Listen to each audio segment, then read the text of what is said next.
And now, from beyond our dimension, this is the JeffMara podcast.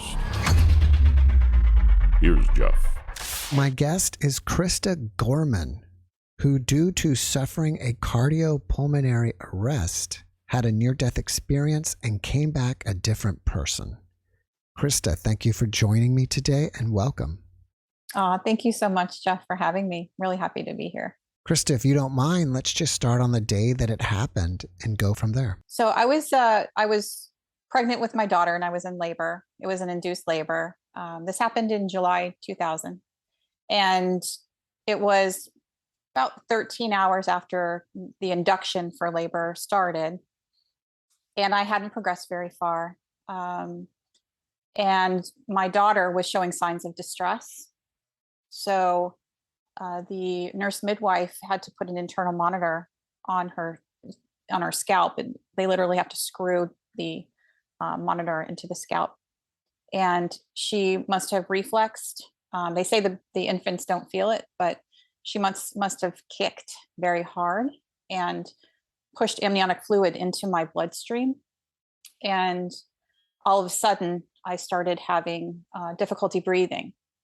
And I turned to my mother, who was at the side of my bed, and I said, I'm feeling like I can't breathe. And the nurses just immediately jumped into action. And they yanked me on my left side. They put oxygen on my face. They had taken my mother and my now ex-husband out of there and started wheeling me out of the room. And just in those few seconds, I was having more and more trouble breathing, where it was like trying to suck air through a teeny tiny little straw. And in the hallway on the way to the operating room on the labor and delivery floor, I literally sucked in my last bit of air and everything just started to go dark.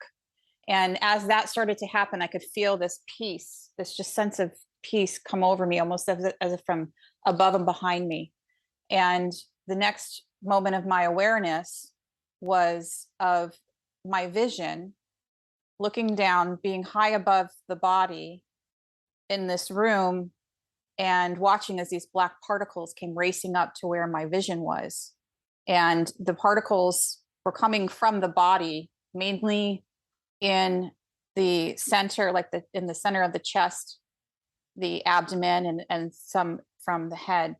And I was this undulating cloud, this loose static cloud. And I was still Krista in my purest sense and pure consciousness. I still identified as I know myself, without all of the worldly sort of memories or attachments or understandings. I didn't know that was me down there. I didn't know it was a body. I didn't know what a body was, a human, nothing. And I just watched the events, and I saw my daughter.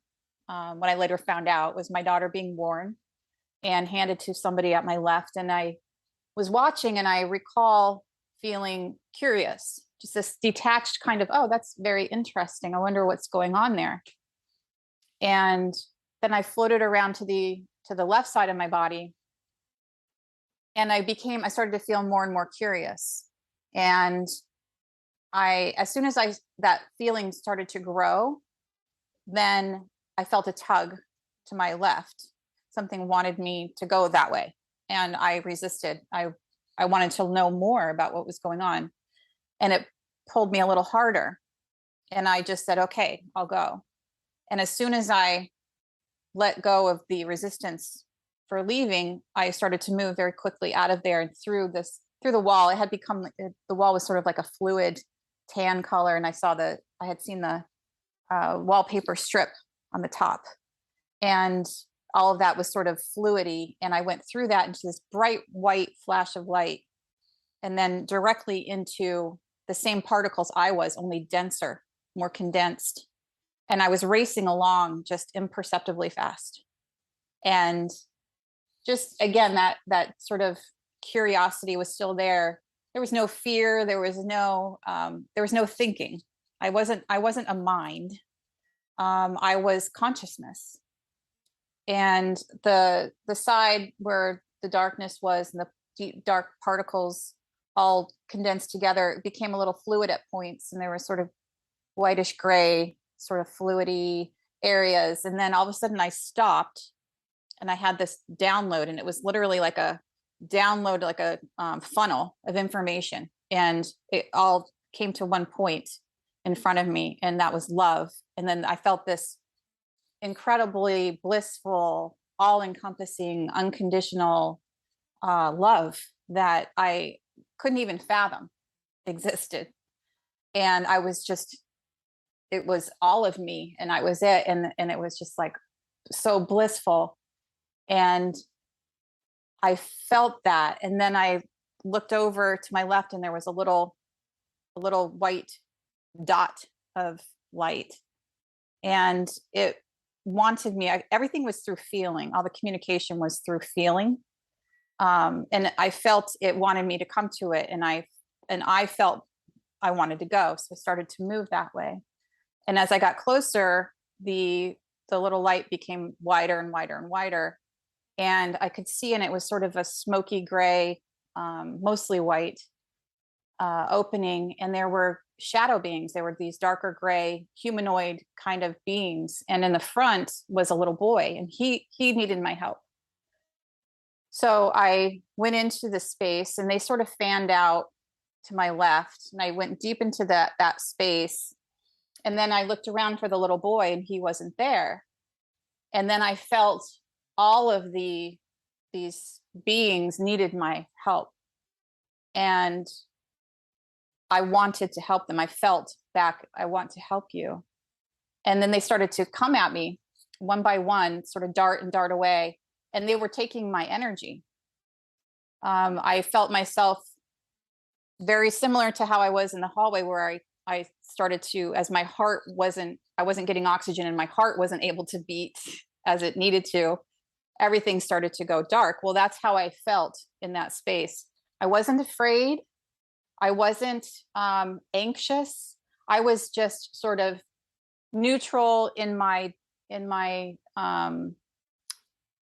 desire to be there or not be there. It wasn't really either or. But as soon as I felt myself diminish, I felt, no, I want to leave.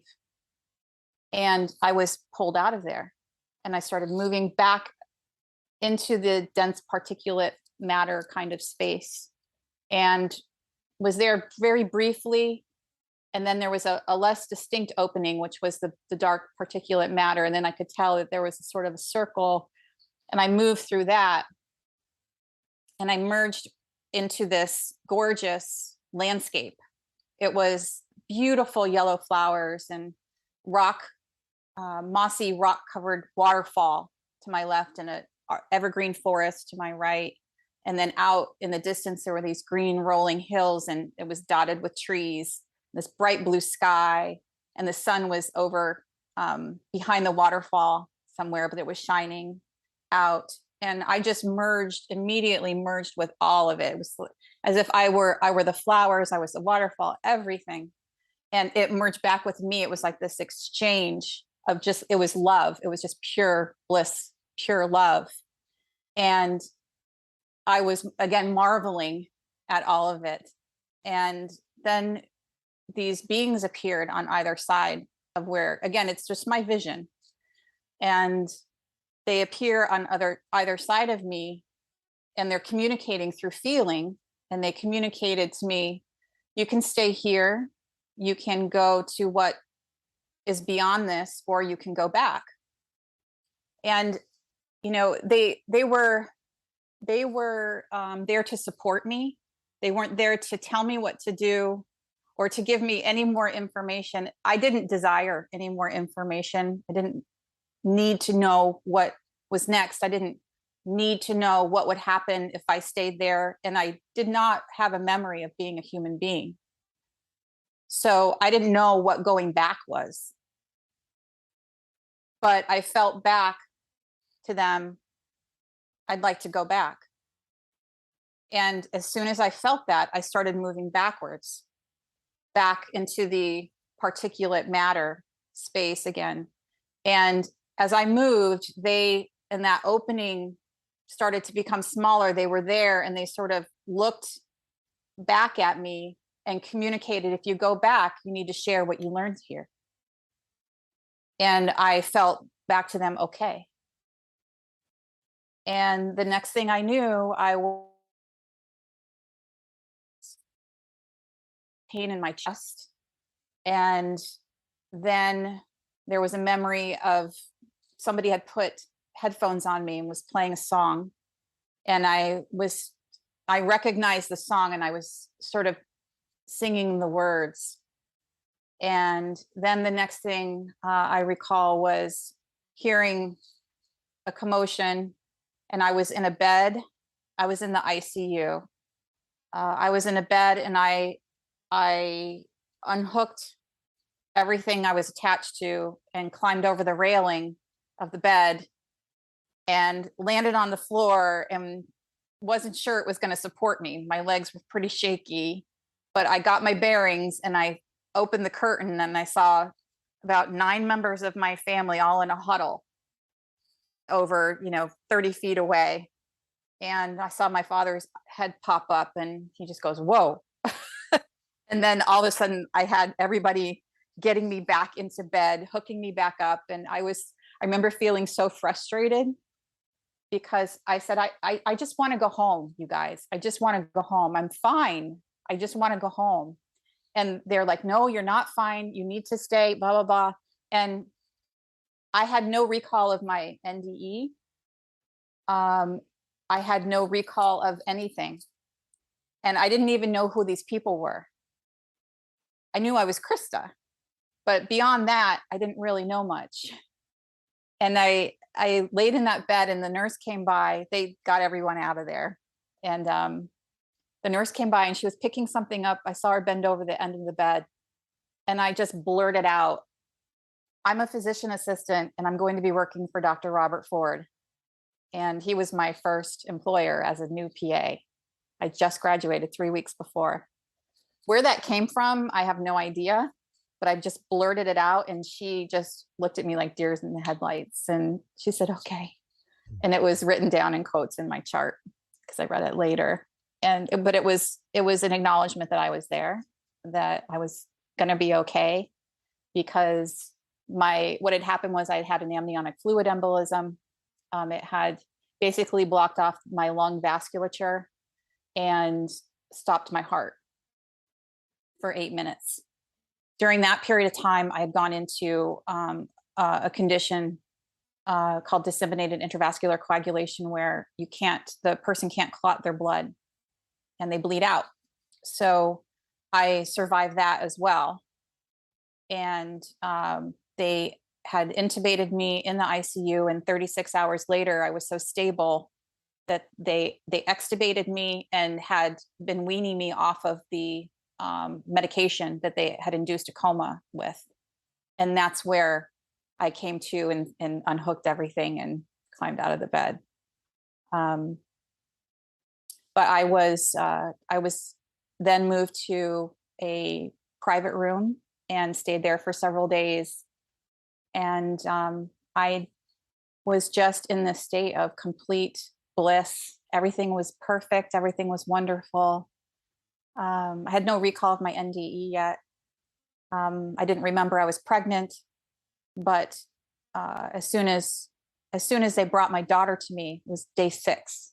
They brought my daughter to me, and she had been in a NICU at another hospital. She had to be transported. She had some issues after she was born, but she was stable enough to be discharged too. And she came to me, and I held her, and I felt like I already knew her, like we had met, and this was not the first time. And my face didn't show it. My face, I have seen the video of it, very blank, very non-emotional, but inside I was feeling just so happy and so blissed out. And I assumed everyone could feel me. I assumed everyone knew exactly what I was feeling. And there was no reason to speak. And so I figured everyone just, kind of already knew. So I'm there enjoying and happy And they're all looking at me like, oh my gosh, is she okay? Is she going to be okay? Yeah. So I was discharged home, and from there it was quite a journey of well, first having my experience come back to me during sleep weeks later, and suddenly waking up, and I was a completely different person at that point. I had the full experience and explanations for my family anyway of why I was the way I was, because I'd completely done a 180 and personality wise. I've been very type A and science focused, and I was going to be a PA, and I was determined to be the best I could for my patients, the best practitioner I could be to take care of them. And all that was kind of gone. I didn't remember being in PA school. I didn't remember a lot of things due to the lack of oxygen to my brain during that time. A lot of it came back.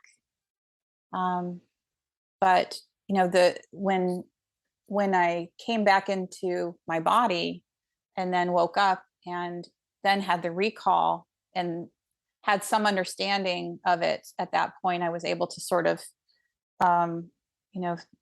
have some critical thinking around it.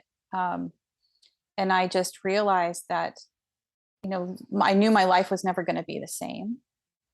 And I had this job to do, this promise I'd made to share what I learned.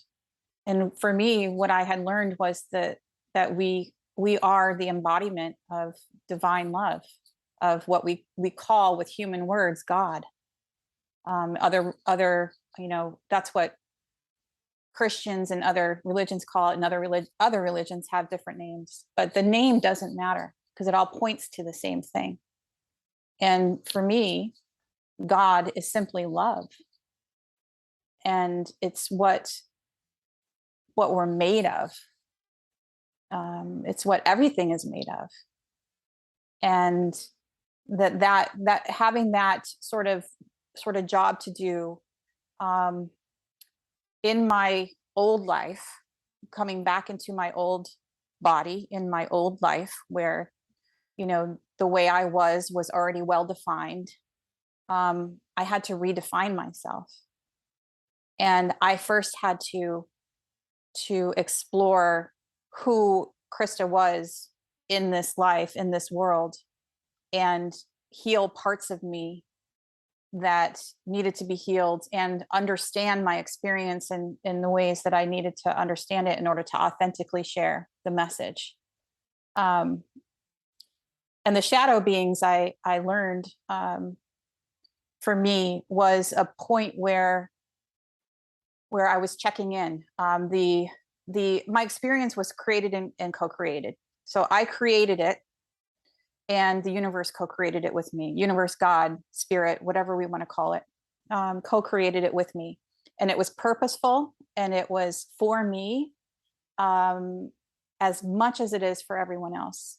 And the shadow beings were a way of me seeing if I could choose me first over helping others, over giving my energy away to others. And all of us can identify with that. That sort of feeling like you're depleted after being with people that you're trying to help, or people coming to you for things, and you can only give them so much. For me in my life, I've always been in the helping professions, and I gave of myself without replenishing. I learned through my near-death experience and what it taught me how to allow for that universal energy, that love, to move through me and share it with other people without feeling depleted of energy. And that was an important piece. Could I do that? Because that's very much a part of why I came back doing what I'm doing. So so that little piece of my NDE, for a long time, I didn't understand it. And then, after some growth, I did. And the other piece was there's something called, and I'm sure a lot of people have heard of it, law of attraction. And it's spoken of in many circles. But for me, I experienced it as a force, a true force, where in a non-resistant realm, such as the one I was in, non-resistance, there's no resistance. It's pure energy, pure love energy. The law of attraction, your desire is met immediately. There's no wait time. There's no lag time. Here, ego represents resistance. So when we're able to be ego free and in a space of allowing and being open, then the things that we desire can better manifest. And also we can more purely communicate with one another and really understand one another. So those are really the two big things for me that I gleaned directly from my NDE. There's so many other things that have come to me over the years that come up through intuition that I know to be true. And I feel that that was part of the download that I had, those moments of understanding. Krista, thank you for sharing your experience. When you first were out of your body and you were looking at it and you saw these black particles coming towards you, what were those particles? They were the essence of my soul, the essence of me. I carried it with me into the next part, the next realm of my experience. So you think it's kind of like symbolized as black particles, or do you think those were actual physical or energetic pieces of you coming to you? I feel they were energetic pieces of me. Yeah, that's a good way to put it. You were looking at your body, you were kind of emotionless about it. I mean, you weren't really upset or having any fear. Did you make the connection that, maybe I'm dead at that point? No, because there wasn't an I. There wasn't a me. There was just my existence as I know myself, but there wasn't any sort of connection thing. This detached, sort of neutral, just being, just being there. One of the things you've got from the download was love, but did you get a bunch of information downloaded as well? And if so, can you share with us some of the other things that you downloaded? There wasn't anything that I could point to and say, I learned this and I learned this and I learned this. It's more of I felt like my DNA had been restructured, restructured. And that information is all part of that restructuring, if that makes any sense. And that's what I carried back with me when I came back. And that's why I felt so different in my body, in Krista's body. And when some people come back from NDEs and they have these gifts where they can, understand what somebody's thinking, understand what somebody's feeling, or they can predict the future, or they're psychic now, or even other gifts, other sort of playing a piano or learning a language, things like that. For me, it's been a sort of a journey of discovery, but the most pronounced thing was my understanding, my broader understandings that come to me when I'm in the face of information that's being presented. One example would be when COVID first broke. I knew that this was going to be an endemic virus. I knew that we would be going through a rough period of time for a while as a world. I knew that there were those of us who were here to sort of anchor and kind of hold us all together energetically. And I was one of those people. And I went and I worked in the field hospitals, COVID field hospitals in New York and Texas. And I was at the point where I was able to hold my center, but I knew as we moved along, and this is not something that I've shared actually with a lot of people. But when the vaccine started to come out, I knew that there's going to be this huge kind of separation of groups, pro-vaccine, not for the vaccine. I also understood that all of that was purposeful because it's all part of what we came here to accomplish as human beings. What our sort of soul contracts are, so to speak. We have to give words to these things, and it's really challenging for me to give words to it because it's all energy, and it's all exchange of energy, and it's all transference of energy, and building and taking away from over here, and it's kind of difficult to put into words, but every single event has happened for a reason, and it's beyond what a lot of us understand, and it's beyond what I can put into words. But I know in my essence of my being that all of it is leading towards an amazing existence for us. And we do not have to be afraid. We can choose not to be afraid. So the fear component of it is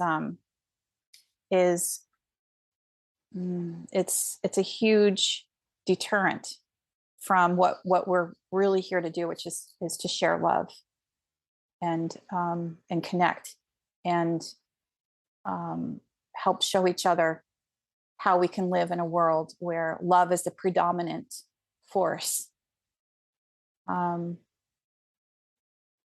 there's just a lot of little things, that I've noticed in the news and where I'll read something and just have an understanding, much broader understanding of it, reading between the lines.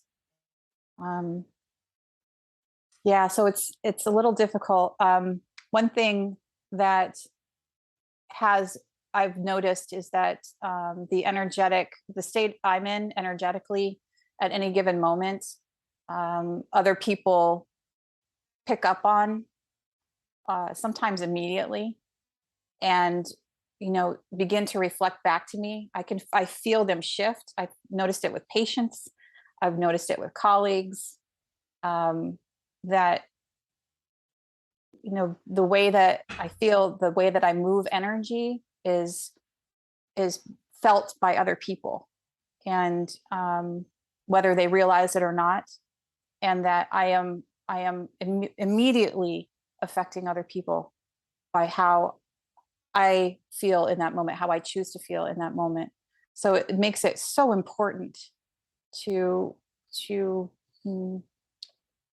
be that center of the storm, to be the peace, amongst the chaos, and be that focus of love energy, and walk my hero's journey, with it. During your NDE, do you believe that your ego was completely stripped away and all you were was just pure awareness? Yes. Yes, absolutely. Now, part of your experience was that you saw these shadow beings and you saw a boy, and you said that you co-created that. So, do you think that those beings and that boy was just like an illusion compared to the beings that you communicated with later that actually gave you the choice to stay or come back? That's a really good question. No, I feel that they were entities, and they were vibrating at a level that they chose to be at, and that they were there at that point, and they had an opportunity. It felt like they had an opportunity in me to sort of move on from there. They required more energy, and the the little boy was sort of a way um, to evoke a stronger feeling of compassion in me, a desire to help, because that was required in order for me to go there. And so, and at the same time, I feel like their their sort of manipulation was not a bad thing, a negative thing. They were not negative at all. They just needed help. It's like the person who is houseless, um, and needs medical attention, but doesn't realize it. You know, it you know, I wanted to help, and but yeah, that was an absolute requirement. They were ego. They had ego. Yes. The second beings that gave you the choice, who do you think those beings were? I feel like they were my they chose to be my support. They chose to be present there at that point in my journey. They were like, I call them my guardian angels, because that's what I can probably most liken them to in terms of of human words to give them. They were ascendant beings. They were completely unconditional in their love for me, and um, completely neutral in everything. So there was no wrong thing. There was no wrong choice. There was no wrong, period, in that existence. One thing that I find fascinating, and I just had a podcast with somebody, two guests prior to you, that said communication was done by feeling. And you're saying the same thing. And I think she was the first person who said that. Yes, and that taught me that here too, that how we feel it supersedes what we say, or even how we think, what the words that we choose to think. Um, it's all about feeling, and feelings are emotions are emotions. They're energy and motion. And you know, there's been people who are writing about it. Candace Pert, PhD, who worked at the NIH, was doing research at the time of her death on emotions in the body, and how she wanted to see them and see them work. And you know, she was the first person that I read who described a what's called a ligand, which is like a neurochemical going to a receptor in the body, and the ligand wiggles into the receptor. It vibrates into the receptor, and then we experience something in the organ. The organ does something. It releases, you know, insulin, or you know, absorbs this other chemical. So you know, she was looking for that piece, that thing that she could say, okay, this is what love looks like in the body, you know. we're getting there. We're starting to connect science and what we call spirituality, which is really physics and the universe, what makes up the universe. You said once you came back that you healed parts of yourself. What parts of yourself did you heal? Well, I healed my way of being in the world, how I feel in my body, in this vehicle that I carry around. I was able to glean my experience, what I learned in my experience, the love, take that love, actual experience of being in it, and put it into words and practice these, they're states of being. And I practiced them, and I was able to become more of who I really am. And that's love. And physically embody it and based on how I feel. So I was at a point in my life 10 years after my experience where I was having a hard time in my marriage, in my life, my work life, everything was sort of like blowing up in front of me, and I just wasn't happy. And I was looking for that love and trying to figure it all out. And so I just started meditating, and I was constantly just letting go of ego, letting go of fear, letting go of desire to control, all of that. And I started meditating, and I started journaling after meditation. And I was writing, one day I was just writing words down that came to me. And then I went back and later on, and I was reading the words, and I'm like, wow, this is pretty profound. You know, these words really encompass my NDE. And I decided I was going to start practicing these words. And it's things like loving, willingness, faithfulness, patience, purpose, spirituality, spirit lives. I said, I want to live these words. I'm going to live them, and I'm going to embody them. And I started doing it, and also using the law of attraction, monitoring how I felt about things, how I chose to think about things, and the way I conducted myself in the world. And I noticed that the people around me began to change. And I noticed it most profoundly in the emergency room where I worked. And the chaos that is the ER, a busy ER, became less chaotic. And the people I was interacting with on a daily basis became less difficult.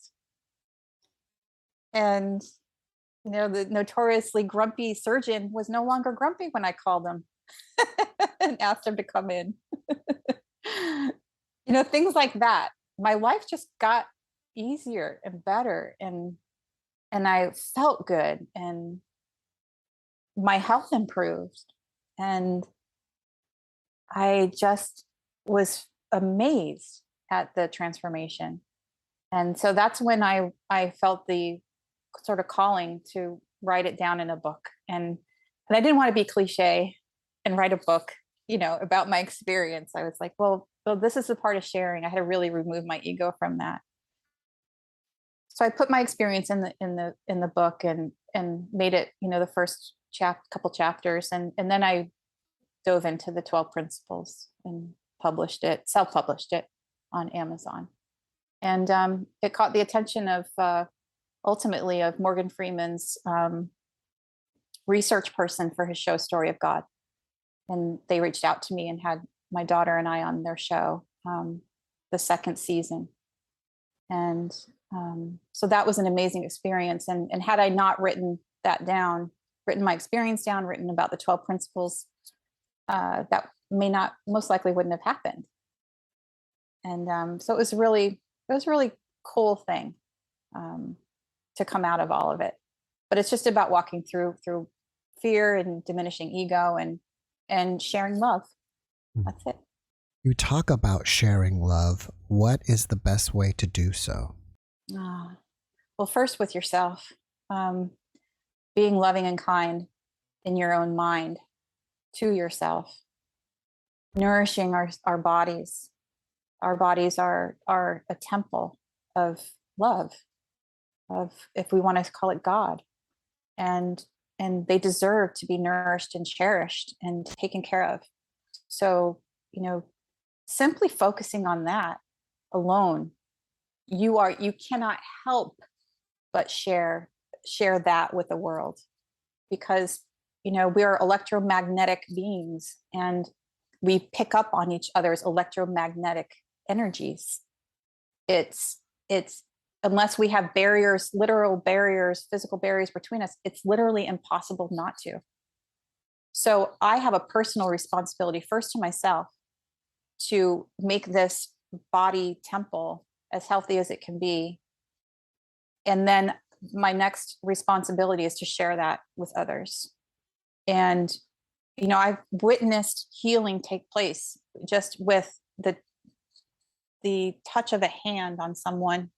I've felt and watched their eyes change, their face soften, their body relax, and basically physically transform in front of me. And we have that power for one another, and to influence each other in that way. And that's really and if that's all we do, then we've done enough. We've done our job. How much time had passed after your NDE until you had the dream and you remembered it? It was months. I've looked back at journals because I don't exactly recall. I've looked back at journals and initially it felt like several weeks. But when I read my journals, I realized it was about 3 or 4 months later. And I, I was writing about it where before I was saying I'm so different. Like, I know I'm different, and I don't know how to put my finger on it, but there's something so different about me. And I wish I knew what it was. And I just feel, like I'm missing a piece of myself. And yeah. And then I found an entry where I had my whole experience, and I have a memory of calling my husband and my ex-husband in the morning I woke up and telling him about it. Like, I woke up and I was like yelling for him, and he came in and he listened, and I told him the whole thing, and he listened very intently, and he said, "We're just so glad you're here." And I'm like, yeah, but what do I do now? Yeah, that's where the searching began. And actually I reached out to Jeff Long, and he emailed me and he said, "Pay attention to your dreams." And that was after I had the recall of it. And I didn't even want to tell him in the email that I had the recall. I said, "I think maybe something happened when I coded."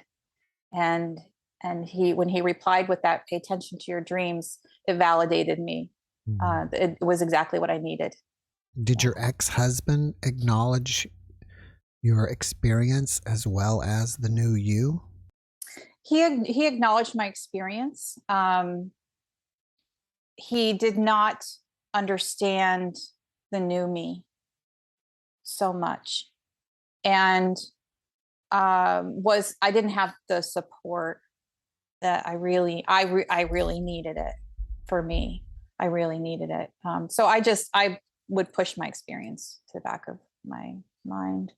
I was like, well, it was just for me. It wasn't for anybody else. And I don't know how to share this. People don't understand, really. They don't really understand.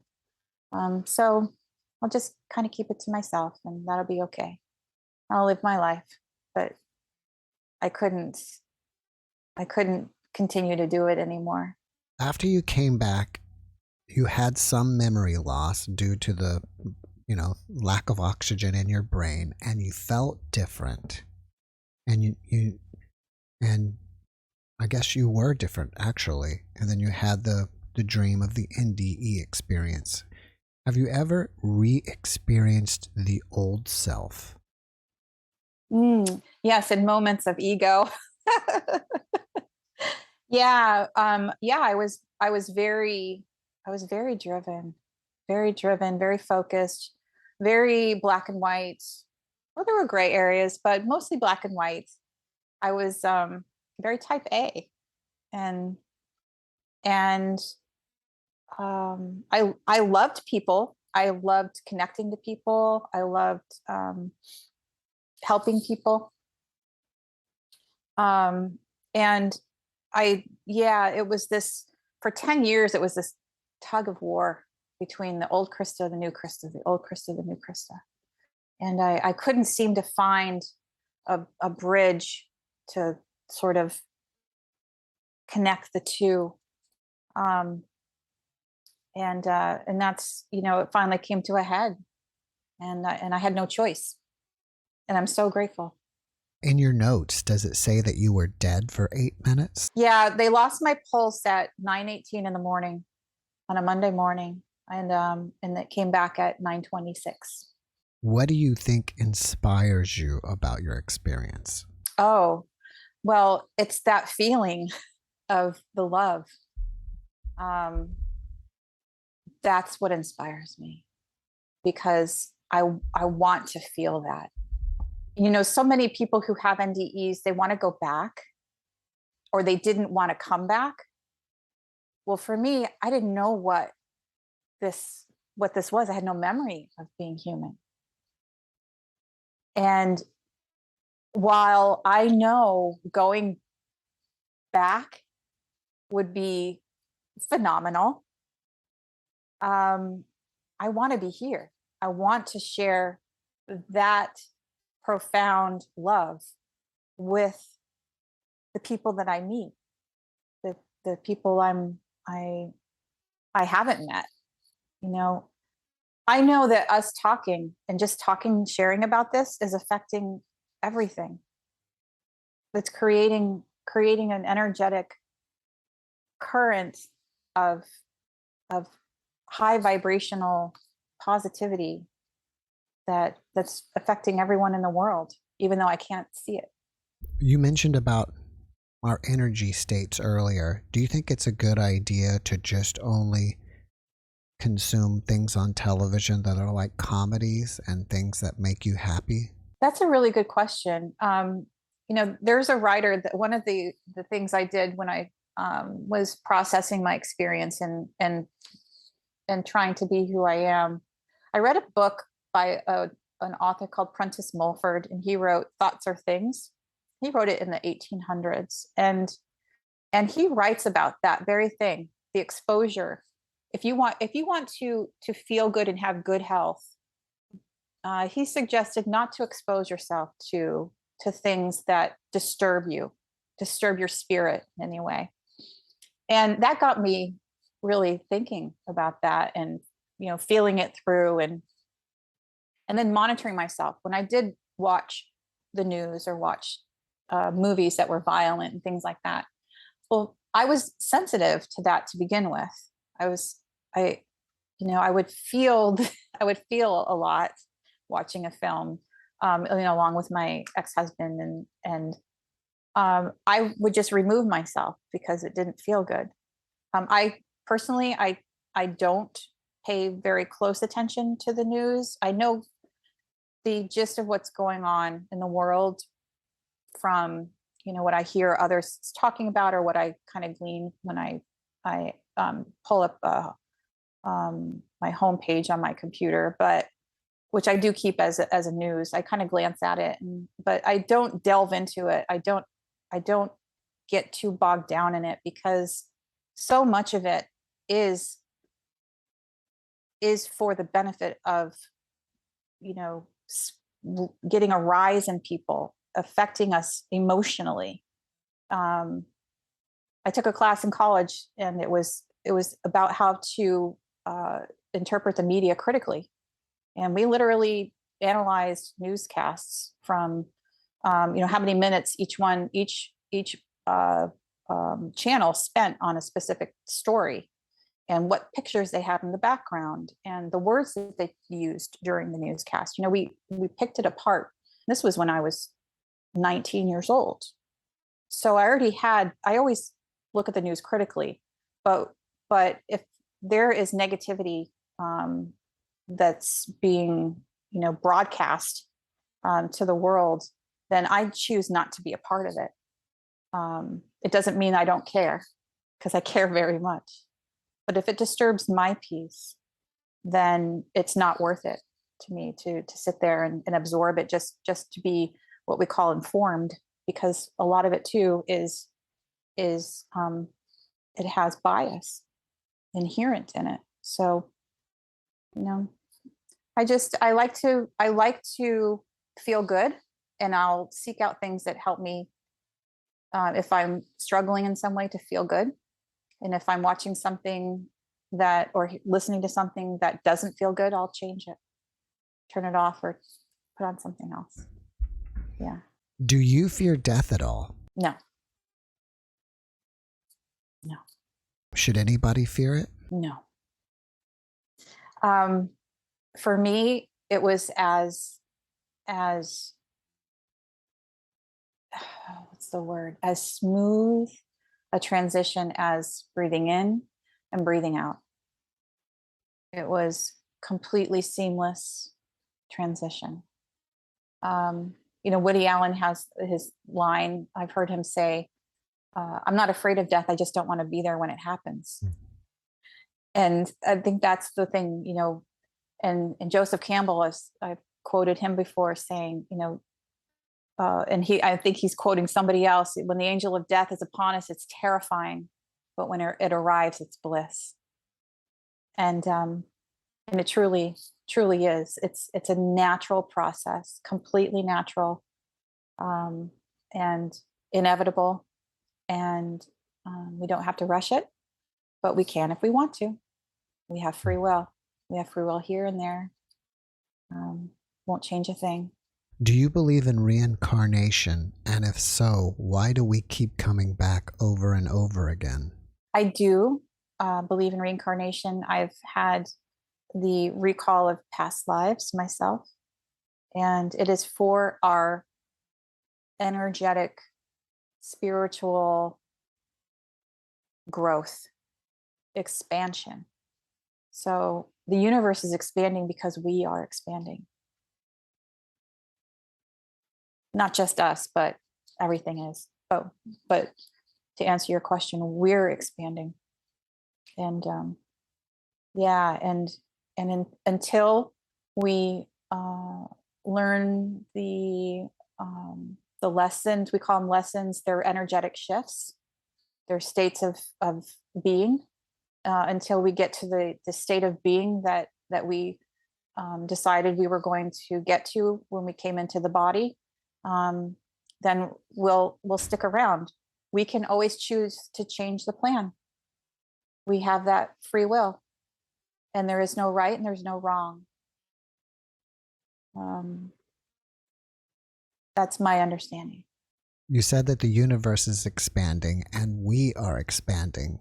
Could we say then that we are the universe? Absolutely. Absolutely. Yes. And that's what, for me, the particles were there for me as Krista in this 3D body to recognize when I came back and had the recall of my experience, to be able to connect the physics with the multidimensional, experience of being. Yeah. So you mentioned your book earlier, and it's called I Died and Learned How to Live. Where can we get it? It is on Amazon. And that's the only place that I have it right now. I self-published, and so it's available there for download, or you can order hard copies if you want. After watching this podcast, people may want to reach out to you and ask you questions. Are you okay with that? Oh, yes, absolutely. I have a blog, KristaGorman.net. And they can also email me at 12principles@gmail.com. Krista, before we finish up, can you leave us with one last positive message? Oh my gosh. One last positive message. Have fun. This is about experiencing joy, this life.